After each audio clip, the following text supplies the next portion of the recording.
Hallelujah. Hallelujah. Hallelujah. Hallelujah. Hallelujah. Makanuyendelia samaya kipikisaya. Ulaba santani mazute kepesaya. Hallelujah. Hallelujah. Madola sataka pataya. Ula papa papa papa papa. Ikapatosia takapasia. Ila mandosa takapas. Ula baba baba baba baba baba baba. Esifana now. Esifana now. Esifana now. Hallelujah. Esifana nawe. Esifana. Esifana nawe. Esifana nawe. Ilamaya tulenda liyasa. Esifana nawe. Esifana nawe. Esifana nawe.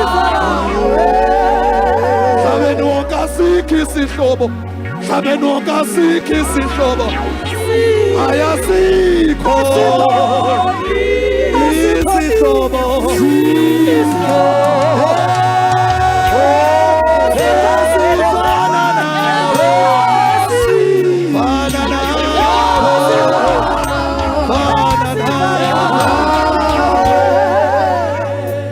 Hallelujah. Asibingelele egameni lika Jesu Kristu waseNazaretha. Amen. Sibingelele ukuthatha kukaNkulunkulu ekhona phakathi kwethu. uNkulunkulu Baba, uNkulunkulu Indodana, uNkulunkulu Umoya Ongcwele ekhona phakathi kwethu. Singashayela uNkulunkulu wethu izandla egameni lika Jesu. Angibingelele ubaba kanye noma umpostoli uNyandeni egameni lika Jesu Kristu waseNazaretha. Amen. Ngiyacela abazalwane sibahloniphe ngezandla egameni lika Jesu Kristu waseNazaretha. Amen. Angibingelele ubuholi bonke bentsukumo egameni lika Jesu Kristu waseNazaretha. Ngibingelele inceke kaNkulunkulu nezincekazi kaNkulunkulu zonke ezikhona phakathi kwethu egameni lika Jesu Kristu waseNazaretha ngokuhlonipha okukhulu. Ngiyabingelela i5 ministry yonke egameni lika Jesu Kristu waseNazaretha. Ngibingelele abangcwele bonke egameni lika Jesu uKristu waseNazaretha. Amen. Hallelujah. Awuthinta umakhelwane uthi makhe, uthi makhelwane, uthi safike Intshukumeni. Ngiyanibingelela abangcwele, igama ngingibongiwe ngokwamagubane ngwesibongo. Umntwana kaNkulunkulu ke bazalwane ngisindisiwe, thethelelwe izono. Impilo yami yahlangana noNkulunkulu ebusheni bami egameni lika Jesu Kristu waseNazaretha. Amen. Ngizoqhuba nje uhlelo kafushane egameni lika Jesu Kristu waseNazaretha. Ngiyacela i-word of welcome sidedele umpostoli uGumede egameni lika Jesu Kristu waseNazaretha. Amen. Sithi oh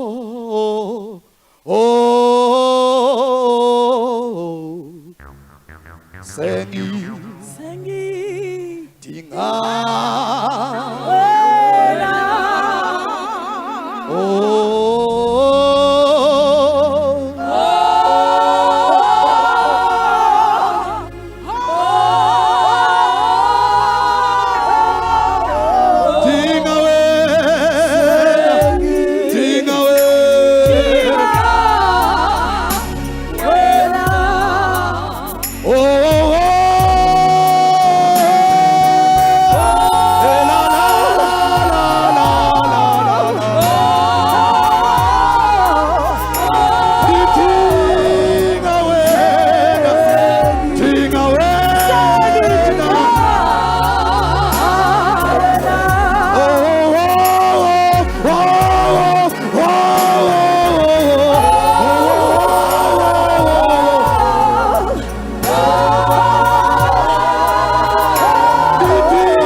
Dinga wena Sengidinga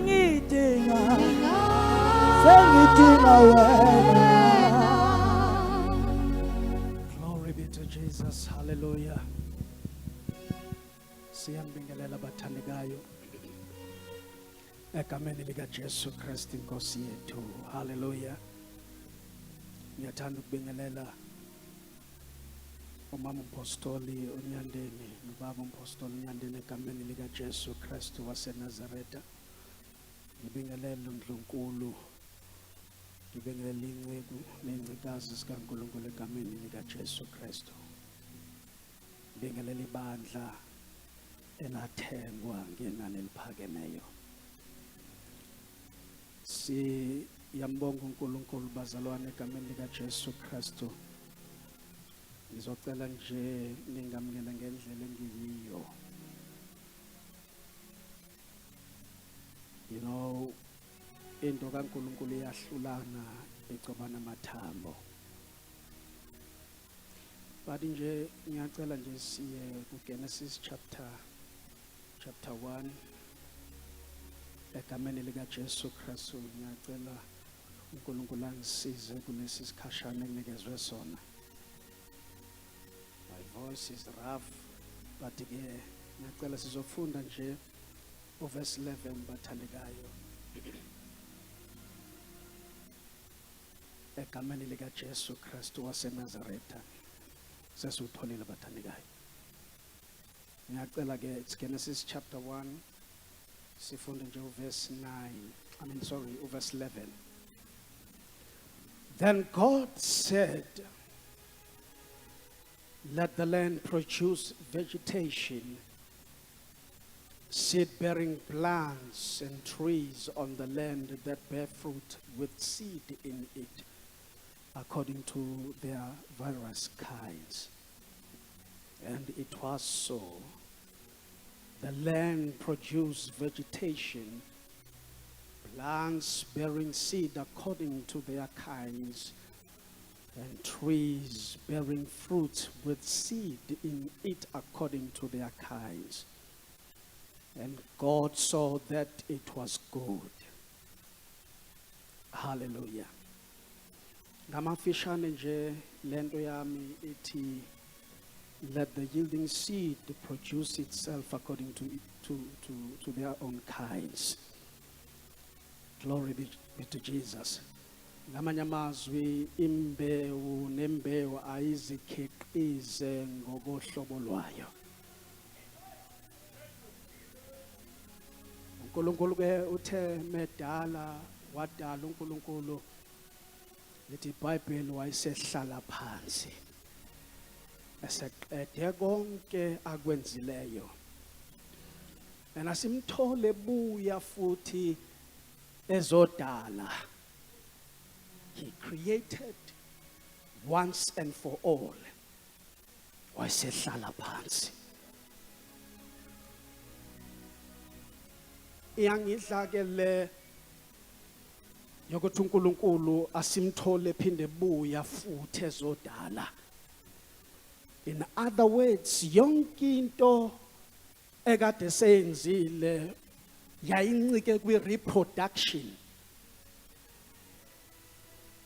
In other words, ngeke sadala uNkulunkulu kodwa lento ayenzile fanele izikhiqize ngokohlobo lwayo.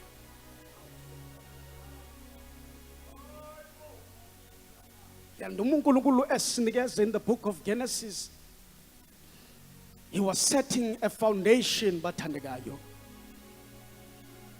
uNkulunkulu wamnikeza uAdam imithetho ethize yensimi.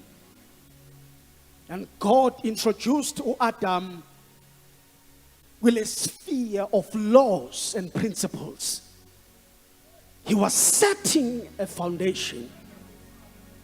And when God is setting a foundation, into ye foundation bathandekayo ikhomba ukuthi indlu izoma kanjani.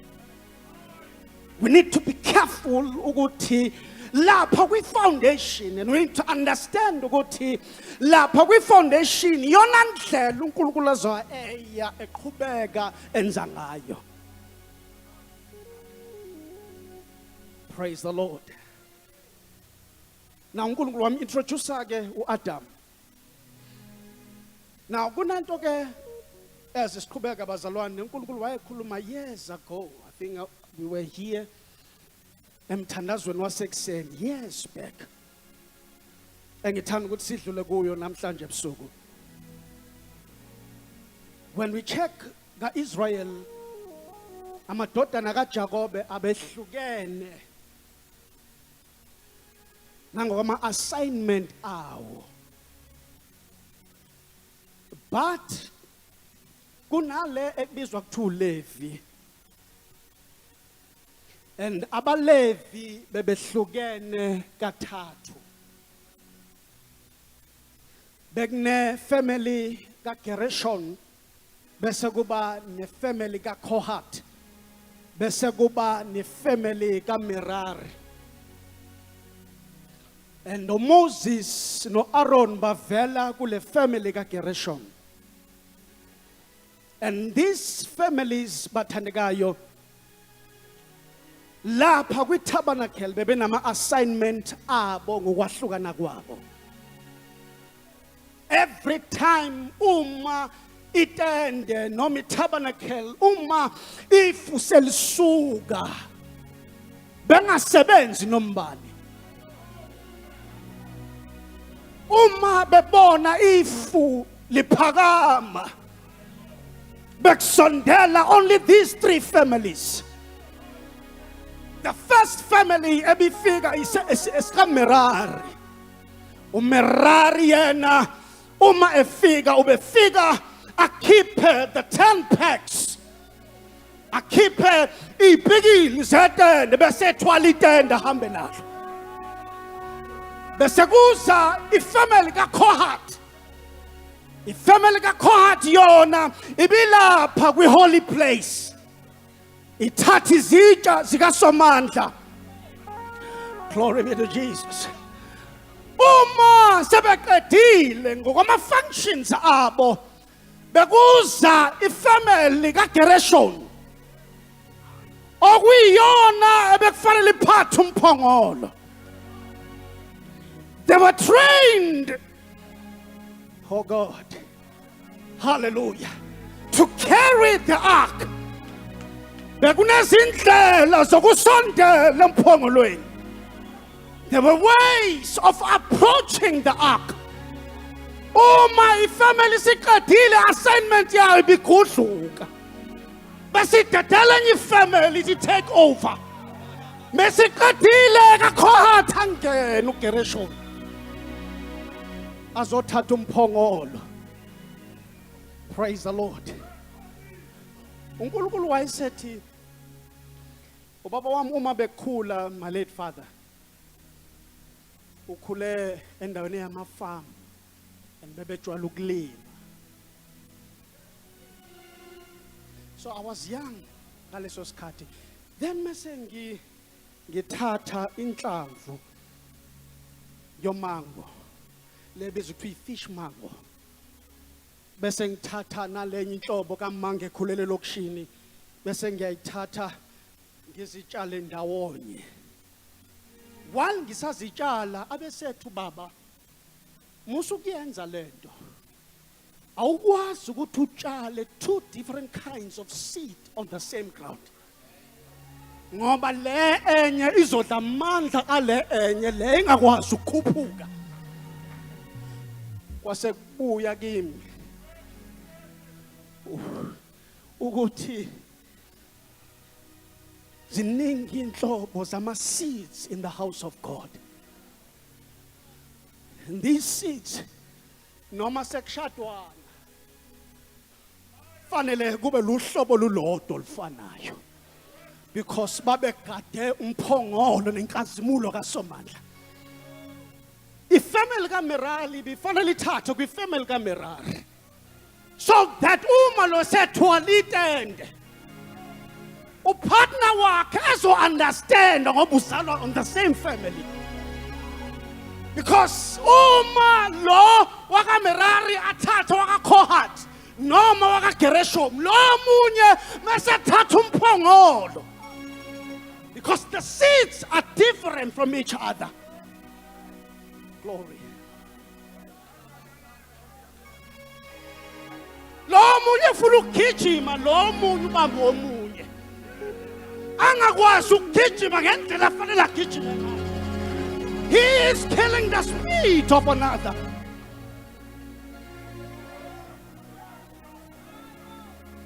Different seeds on the same ground. Let us be careful as the church. Ukuba si-check ukuthi uphethe luphi uhlobo lwembewu. Imbewu yethu mayifane. Oh glory. So that uma sesi-approach umphongolo, kuzoba lula uku-understanda la kuphathwa khona umphongolo kunama-laws and principles oku-approacha umphongolo. Niyakhumbula umphongolo uthathiwe, wathatha umphongolo, lithi izwi kaNkulunkulu bathi sebebona ukuthi cha simila amathumba manje ngenxa lomphongolo. Base bebuzana mbuli, bathi singawubuyisela kanjani? Singawubuyisela kanjani? Siyubuyisela ku-Israel. In other words, the enemies knew ukuthi kunendlela umphongolo ekufanele uhambe ngawo. Lithi iBhayibheli bathatha bakha amagundane egolide, base bewuhambisa umphongolo. But lithi iBhayibheli uma uIsrael ubona, they were excited. Base bekhohlwa ukuthi kunendlela zokwamukela umphongolo. Lithi iBhayibheli abanye babo bafa ngoba kunezindlela.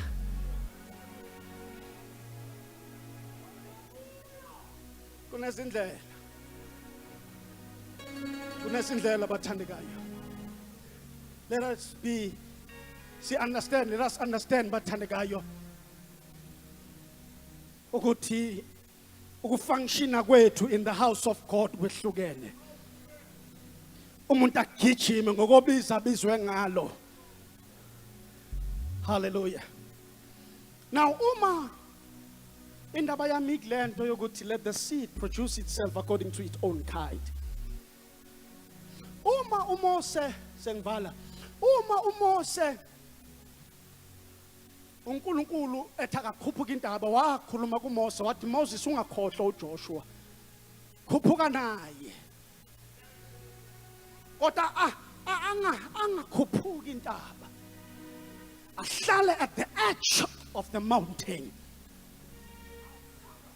Lithi iBhayibheli uma khuphuka uMose, amafa ahlangana, kwase kubonakala inkazimulo kaSomandla phezu kwentaba. Kwaba nestorm esinzima.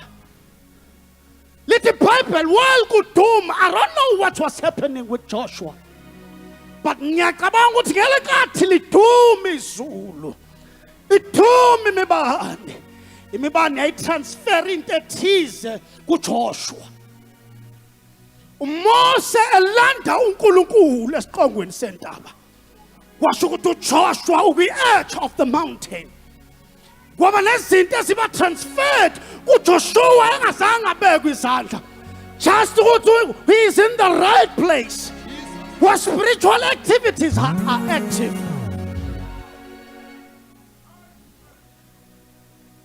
Wamraise uJoshua. uMoses raise uJoshua. Uma ke uNkulunkulu esekhuluma noJoshua, athi Joshua ima isibindi, because my servant Moses ufile. In other words, uMoses wamfundisa these divine laws, efundisa uJoshua. wayibamba uJoshua these divine laws of carrying the nation to the place la uNkulunkulu ayifuna khona. Inkinga yaba sekufanele ukuthi uJoshua araise umuntu onjengaye. Once iphutha uJoshua yena uraisiwe kodwa yena wangaraise umuntu. In an apostolic level, ibandla likaNkulunkulu langena enkingeni ukuthi lo ozolandela akekho ozolandela ofundiswe these divine laws. Ibandla likaNkulunkulu langena enkingeni. There was no leader in the church. Not ukuthi babengekho abantu. Babekhona abantu. But there was no one who was raised in an apostolic level. Lafi ibandla likaKristu uNkulunkulu wayelokhu evusa abaprofeti. Glory be to Jesus. And the Bible ngesikhathi beseBabylon, enye yezinto engihluphayo ngoIsrael nengiyithandayo ukuthi uma uIsrael eba colonized, ubeba colonized by powerful nations. And ngase ngimbuza uNkulunkulu ukuthi why uNkulunkulu njalo uIsrael abe colonized by izizwe ezinamandla nesisatshwayo ezinye izizwe. Remember uma bezongena Egypt bewu-50 lithi iBhayibheli bangena beyi-family of 50. Uma bezongena isizwe saseGibhithe bekuyisizwe esisatshwayo, bekuyisizwe esine-order. Ukhumbule ukuthi besisizwe esinenkosi, yet uIsrael ngaleso sikhathi ubengenankosi. In other words, uNkulunkulu bezofundisa uIsrael eGibhithe abuke indlela ekufunctiona ngayo in the royal palace, ukuthi uma kusondelwe enkosini kusondelwa kanjani. Glory be to Jesus. They needed to understand ukuthi uma sisembusweni kusondelwa kanjani enkosini. They had to learn that for 400 years. Yazi yangena lento kubo. uNkulunkulu ezobafundisa ukuthi approachwa kanjani inkosi. Praise the Lord. Uma sesithandaza uNkulunkulu wavusa oDaniel eBabylon bethunjiwe. The Bible King Nebuchadnezzar wayesethi ngitholeleni amadodana kaIsrael who are fully trained to serve in the king palace. Ngamanye amazwi abafundisiwe ngokuseva ebukhosini, aba-understandayo ukuthi izinto zombuso zisebenza kanjani.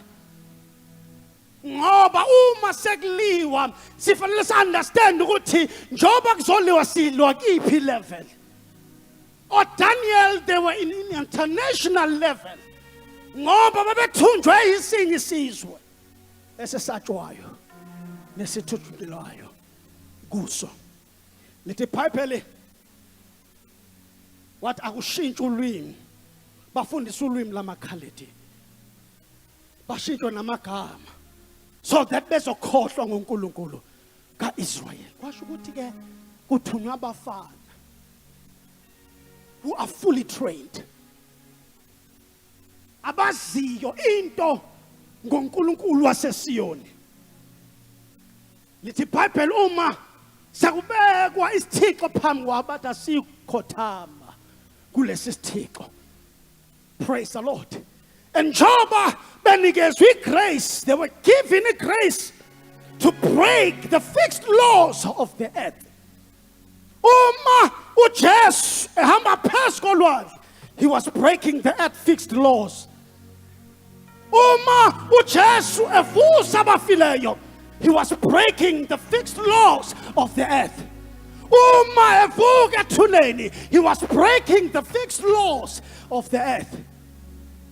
Nathi njengebandla, we are called to break the fixed laws of the earth. Asingalahlekelwa ilolu hlobo. Asingalahlekelwa ile mbewu. Awu amen bathandekayo. Asingalahlekelwa ilolu hlobo lwembewu bathandekayo.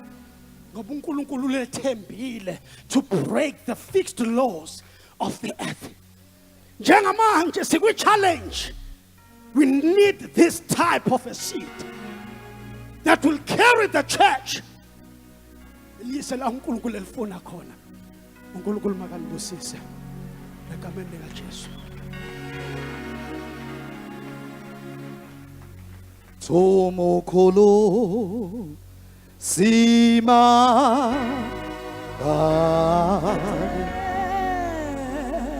omokolo simagate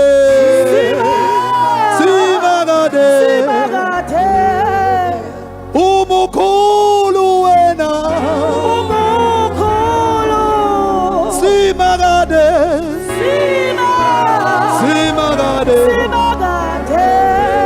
omokolo wena simagate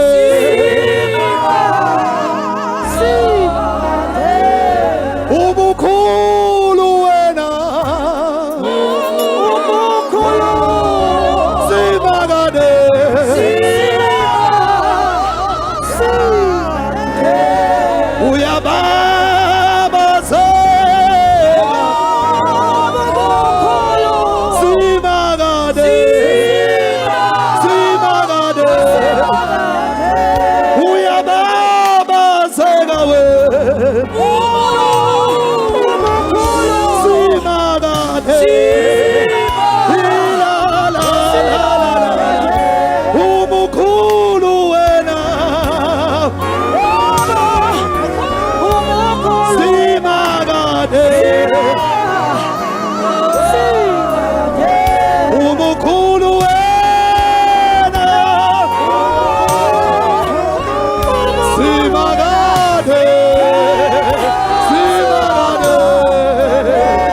Apostolic izandla egameni kaJesu.